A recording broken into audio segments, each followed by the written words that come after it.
सुदेश बिना अपना दिमाग दौड़ाए धीरे धीरे पीछे मुड़ने लग जाता है, बिना इस बात का अंदाजा लगाए कि आगे उसका क्या होने वाला था। रजनी की खुश होती हुई आवाज सुनाई देती है। हाँ सुदेश, पीछे मुड़ो। मेरे प्यारे सुदेश, पीछे मुड़ो।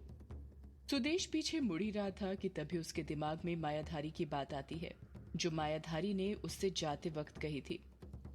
उसको याद आता है कि मायाधारी ने उससे कहा था कि चाहे कुछ भी हो जाए, पूजा विधि पूरी होने तक पीछे मुड़कर मत देखना। सुदेश समझ जाता है कि ये यक्षिणी की कोई चाल है। वो झट से आगे देखता है और अपने कदम वापस से आगे बढ़ाने लग जाता है। रजनी की नाराजगी के साथ आवाज सुनाई देती है। क्या हुआ सुदेश, तुमने मुझसे यूं मुंह क्यों मोड़ लिया? पीछे मुड़ो ना, जरा देखो तो मैं कितना सज धज कर आई हूँ तुम्हारे लिए। क्या तुम मेरी तारीफ नहीं करोगे? पीछे मुड़ो ना मेरे सुदेश। रजनी बार बार सुदेश को पीछे मुड़ने के लिए फोर्स कर रही थी, पर सुदेश उसकी बात पर कुछ ध्यान नहीं दे रहा था। वो तेजी के साथ अपने कदम आगे बढ़ाने लग जाता है। जब बार बार बोलने पर भी सुदेश पीछे नहीं मुड़ता है, तो रजनी की गुस्से के साथ आवाज सुनाई देती है। मैंने कहा पीछे मुड़ नालायक पति। रजनी की गुस्से से भरी आवाज सुनकर सुदेश जहां पर था वहीं पर रुक जाता है, क्योंकि नालायक पति कहकर रजनी ही उसे बुलाया करती थी।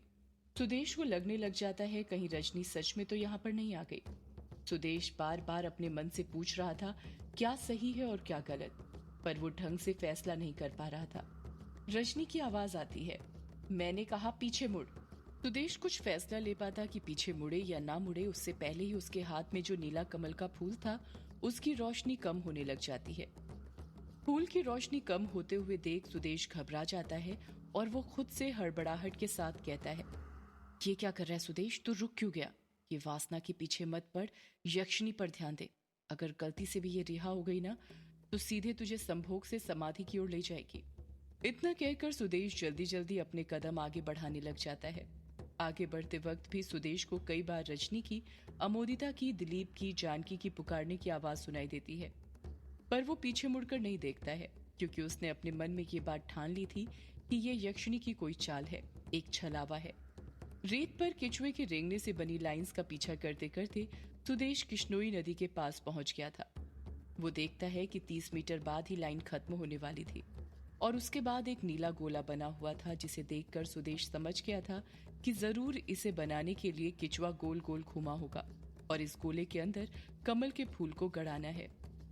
इस तरफ युग यामिनी की आवाज का पीछा करते करते बंगला मुड़ा घाट तक पहुंच गया था और वो अपने आसपास यामिनी को ढूंढ रहा था, पर यामिनी उसे कहीं दिखाई नहीं दे रही थी। युग अपने आसपास यामिनी को ढूंढते हुए कहता है, अरे यहीं से तो यामिनी की आवाज सुनाई दे रही थी, पर वो दिख क्यों नहीं रही है कहीं? युग यामिनी को पुकारता है, यामिनी, यामिनी कहाँ हो तुम? आवाज तो मुझे। पर कोई जवाब नहीं आता, उल्टा युग को ही उसकी आवाज रिटर्न सुनाई देती है। युग परेशान होते हुए कहता है, ये क्या हो रहा है? अभी कुछ देर पहले तो यामिनी की आवाज सुनाई दे रही थी, तो फिर अब क्यों नहीं दे रही? कहीं ये सब मेरा वहम तो नहीं था? हाँ वहम ही होगा, वरना यामिनी दिखाई देती और उसकी आवाज भी सुनाई देती। इतना कहकर युग वापस से अपने कदम ग्रेवयार्ड कोठी जाने के लिए बढ़ाने लग जाता है। उसने एक कदम आगे अभी बढ़ाया ही था कि तभी उसे फिर यामिनी के पुकारने की आवाज सुनाई देती है। कहाँ जा रहे हैं आप युग बाबू? मेरे पास आइए, मुझे बचाइए। युग बाबू जल्दी करिए, मेरे पास आइए। यामिनी की आवाज सुनकर युग रुक जाता है। उसे लगा था जब वो पीछे पलटकर देखेगा तो उसके पीछे यामिनी खड़ी होगी, पर उसके पीछे यामिनी नहीं बल्कि किश्नोई नदी थी, जो शांत लहरों के साथ बह रही थी। युग खुद से कहता है, यामिनी की आवाज तो पीछे से ही आई थी, पर वो दिखाई क्यों नहीं दे रही है? ये हो क्या रहा है मेरे साथ? युग यामिनी के बारे में सोच ही रहा था कि तभी उसे फिर यामिनी की आवाज सुनाई देती है, युग बाबू बचाइए मुझे, युग बाबू बचाइए। युग यामिनी की आवाज सुनते हुए कहता है, यह आवाज तो किश्नोई नदी के उस पार से आ रही है, और उस पार तो रोंका घाट है। मतलब यामिनी रोंका घाट पर है। मुझे अभी इसी वक्त यामिनी की जान बचाने के लिए रोंका घाट जाना पड़ेगा। इतना कहकर युग किश्नोई नदी पार करने लग जाता है। इस तरफ रोंका घाट पर सुदेश उस जगह पहुंच जाता है जहां पर नीला गोला बना हुआ था। जैसे ही वो उस नीले गोले के पास पहुंचता है, हवाएं तेज चलने लग जाती हैं, जो कुछ देर पहले शांत थी। सुदेश इन सब पर ध्यान नहीं देता है। नीले कमल के फूल को अपने लेफ्ट हैंड में पकड़ता है और राइट हैंड से रेत को हटाने लग जाता है। सुदेश उस नीले गोले में एक गड्ढा खोद देता है और उस नीले कमल के फूल को उसमें डालने लग जाता है। जैसे ही वो उस नीले कमल को गड्ढे के अंदर रखता है, एक छोटा सा भूकंप आता है। ऐसा लगता है जैसे धरती कुछ सेकंड के लिए हिल गई हो। सुदेश उस गड्ढे को भरने के लिए उसके ऊपर रेत डालने लग जाता है। जैसे ही वो रेत को मुट्ठी में भरकर उस कमल के फूल के ऊपर डालता है, यक्षिणी के चीखने की आवाज सुनाई देती है। नहीं, रुक जा वरना इसका अंजाम अच्छा नहीं होगा। मरेगा तू, रुक जा, मैं बोल रही हूँ तुझसे, रुक जा। सुदेश यक्षिणी की बात पर ध्यान नहीं देता है और कुछ ही देर में जो गड्ढा उसने खोदा था उसे रेत से भर देता है, साथ ही यक्षिणी को भी कैद कर देता है। सुदेश चैन की सांस लेते हुए कहता है, अमावस्या की रात तू हमें शिकार बनाने वाली थी ना, ले, उससे पहले ही तुझे शिकार बना दिया हमने। इतना कहकर सुदेश अपने कदम उस ओर बढ़ाने लग जाता है जहां पर वो दिलीप को छोड़कर आया था।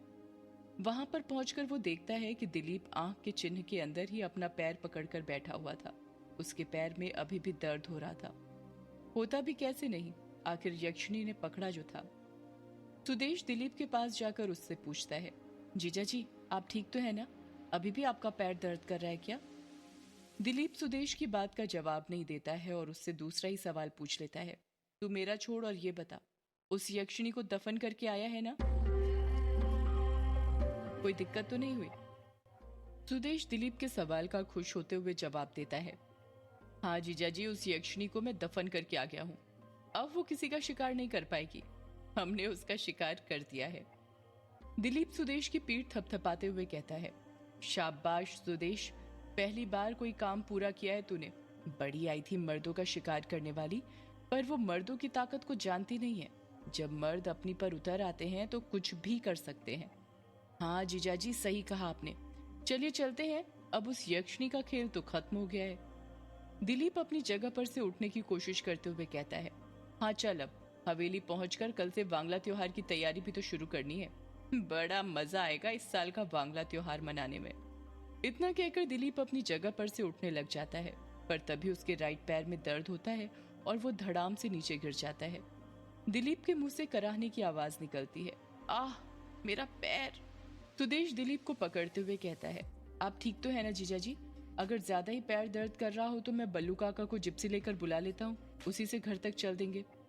दिलीप अपना पैर देखते हुए कहता है, अरे नहीं, इसकी कोई जरूरत नहीं है, छोटी सी चोट है। ऐसी तो कई चोटें लगी हैं मुझे, मामूली सी चोट है और कुछ नहीं। बल्लू काका को बुलाने की कोई जरूरत नहीं, वरना उसे भी ये बात पता चल जाएगी और ये बात किसी को पता नहीं चलनी चाहिए, समझा? सुदेश दिलीप की बात से सहमत होते हुए कहता है, हाँ जीजा जी समझ गया, ये बात आपके और मेरे बीच में ही रहेगी। इस बात की किसी और को भनक तक नहीं लगेगी। ये राज यक्षिणी के साथ ही यहीं पर दफन हो जाएगा। इतना कहकर सुदेश दिलीप को सहारा देता है। दिलीप अपना हाथ सुदेश के कंधे पर रखता है और दोनों ही हवेली की ओर जाने के लिए निकल जाते हैं। अभी उन दोनों ने रोंकामुचा घाट पर 4-5 कदम ही बढ़ाए थे कि तभी सुदेश को अमोदिता दिखाई देती है। अमोदिता के हाथ में एक पुड़िया थी और वो बेफिक्री के साथ अपनी ही धुन में आगे बढ़ती जा रही थी। उसके चेहरे की मुस्कान बता रही थी कि वो जरूर युग के बारे में ही सोच रही थी। उसके साथ शादी करने के ख्याली पुलाव पका रही थी। सुदेश अमोदिता को रोंकामुचा घाट पर देखकर दंग रह गया था। उसको कुछ समझ में नहीं आ रहा था कि अमोदिता वहां पर क्या कर रही है, और वो भी इतनी रात में। सुदेश जहां पर था वहीं पर रुक जाता है। सुदेश को यूं अचानक से रुकता हुआ देखकर दिलीप चिढ़ते हुए कहता है, अरे तू रुक क्यों गया? जल्दी चलना। यहाँ पर क्या तुझे रात बितानी है? यहाँ पर मेरा पैर दर्द के मारे फटा जा रहा है और तू है कि रास्ते में ही खड़ा हो गया। सुदेश झट से कहता है, जीजा जी अमोदिता। दिलीप हैरानी के साथ कहता है, क्या कहा अमोदिता? ये तो अमोदिता क्या बड़बड़ा रहा है? तेरी तबीयत ठीक तो है ना? कहीं यक्षिणी को कैद करने के बाद तू पागल तो नहीं हो गया? मैं बिल्कुल ठीक हूँ जीजा जी, वो देखिए अमोदिता। सुदेश ने इतना कहा ही था कि तभी दिलीप के पैर लड़खड़ा जाते हैं। सुदेश दिलीप को सहारा देने लग जाता है, जिस कारण उसकी अमोदिता से नजर हट जाती है। दिलीप संभलते हुए अपने आसपास देखते हुए कहता है, तुझे कहाँ पर अमोदिता दिखाई दे रही है? मुझे तो नहीं दिख रही। सुदेश दिलीप के पैर को ही देखते हुए अपने हाथ से उस ओर इशारा करता है जहां पर उसने अमोदिता को देखा था। जब दिलीप उस ओर देखता है जहां पर सुदेश ने इशारा किया था तो उसे अमोदिता दिखाई नहीं देती है। और वो हैरानी के साथ कहता है, तुझे कहाँ अमोदिता दिखाई दे रही है? मुझे तो दिखाई नहीं दे रही। सुदेश जब अपनी नजरें दिलीप के पैर से हटाता है और सामने करता है तो उसे भी अमोदिता दिखाई नहीं देती है। वो अपना सिर खुजाते हुए कहता है, अरे अमोदिता कहाँ पर चली गई? अभी तो यहीं पर थी, मेरे सामने। उसने काला सूट पहना हुआ था और उसके हाथ में एक छोटी सी पुड़िया भी रखी हुई थी। दिलीप सुदेश पर चिढ़ते हुए कहता है, अरे पगला रहा है क्या? ये क्या बकवास कर रहा है तू? तू ही बता भला, अमोदिता यहाँ पर क्या करेगी? वो कौन सा हमारी तरह कुछ टोना टोटका करना यहाँ आएगी, वो भी इतनी रात को? सुदेश को दिलीप की बात काफी हद तक ठीक लगती है, इसलिए अब बिना कुछ अमोदिता के बारे में सोचे वो अपने कदम आगे बढ़ाने लग जाता है। उन दोनों के सामने ही एक बड़ा सा पत्थर रखा हुआ था जिसके पीछे कोई भी आसानी से छुप सकता था। सुदेश और दिलीप रोंका घाट से चले जाते हैं। अभी थोड़ी देर पहले जिस बड़े पत्थर के पास से वो गुजरे थे उसके पीछे से अमोदिता निकलती है। अमोदिता बहुत ही डरी और घबराई हुई लग रही थी। अमोदिता पसीने से भीग चुकी थी। अमोदिता लंबी लंबी आहें भरते हुए कहती है, हाँ, बच गई। अच्छा हुआ मैंने सही वक्त पर पापा और फूफा जी को देख लिया, वरना मैं तो फंसी जाती। इन्हें पता चल जाता कि मैं एक सौदाइन हूँ। पर ये इतनी रात में यहाँ क्या कर रहे थे? कहीं ये भी तो कोई जादू टोना नहीं कर रहे थे यहाँ पर? अमोदिता सोच ही रही थी कि सुदेश और दिलीप रोंका घाट पर क्यों आए होंगे। तभी उसे याद आता है कि वो भी आज रात यक्षिनी को कैद करने वाले थे और वो खुद से कहती है, अरे हाँ, मैं तो भूल ही गई थी कि पापा और फूफा जी भी तो यक्षिनी को कैद करने के लिए कोई सा टोना करने वाले थे। लगता है वही करने आए होंगे। पापा और फूफा जी के चेहरे की खुशी देखकर ऐसा लग रहा था जैसे वो अपने काम में सफल हो गए हैं। उन्होंने यक्षिनी को कैद कर दिया है। बढ़िया है, इन्होंने यक्षिनी को कैद कर लिया है। अब मैं युग जी को अपने वश में करती हूँ। इतना कहकर अमोदिता अपने कदम रोंका घाट की ओर बढ़ाने लग जाती है। जब वो नदी के किनारे पर पहुंचती है तो देखती है कि नदी का पानी ठहरा हुआ था। ये देखकर वो शॉक्ड हो जाती है और वो खुद से कहती है, अरे ये क्या? ये नदी का पानी ठहरा हुआ कैसे है? जैसे किसी ने कुछ कर दिया हो।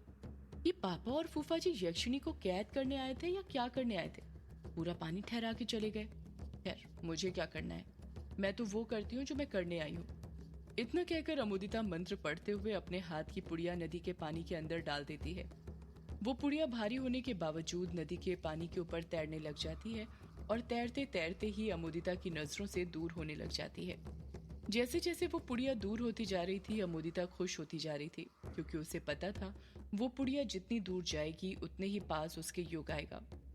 अमोदिता नदी के किनारे पर ही बैठकर युग को पाने के सपने देखने लग जाती है। इस तरफ युग ने किश्नोई नदी आधे से भी ज्यादा पार कर लिया था और वो कुछ ही देर में रोंका घाट पर पहुंचने वाला था। नदी पार करते वक्त युग यामिनी के बारे में ही सोचकर परेशान हो रहा था कि वो ठीक होगी या नहीं। युग नदी पार करते हुए खुद से कहता है, ये यामिनी की आवाज सुनाई क्यों नहीं दे रही? अभी तो कुछ देर पहले तो सुनाई दे रही थी, एकदम से बंद कैसे हो गई? अचानक से युग के मन में एक सवाल आता है और वो खुद से पूछता है, पर मैं यामिनी को लेकर इतना परेशान क्यों हो रहा हूँ? मुझे क्या करना है वो कैसी भी हालत में हो? आखिर मैं यामिनी की इतनी फिक्र क्यों कर रहा हूँ? युग खुद से भी बार बार इसी सवाल का जवाब मांग रहा था, पर उसे जवाब नहीं मिल पा रहा था। कई बार हमें इस बात का एहसास ही नहीं होता है कि हम किसी के लिए इतना सब कुछ क्यों कर रहे हैं। बस करते रहते हैं बिना किसी मतलब के, और इसी को प्यार कहते हैं, क्योंकि जहां पर किसी से कुछ मतलब नहीं होता वहीं पर प्यार होता है। युग रोंका घाट से 10-11 कदम ही दूर था। वो देखता है कि रोंका घाट के किनारे पर एक लड़की बैठी हुई थी। अंधेरे में बैठे रहने की वजह से उसका चेहरा क्लियर नहीं दिख रहा था। युग बड़बड़ाता है, ये लड़की कौन है? कहीं ये यामिनी तो? सदियों से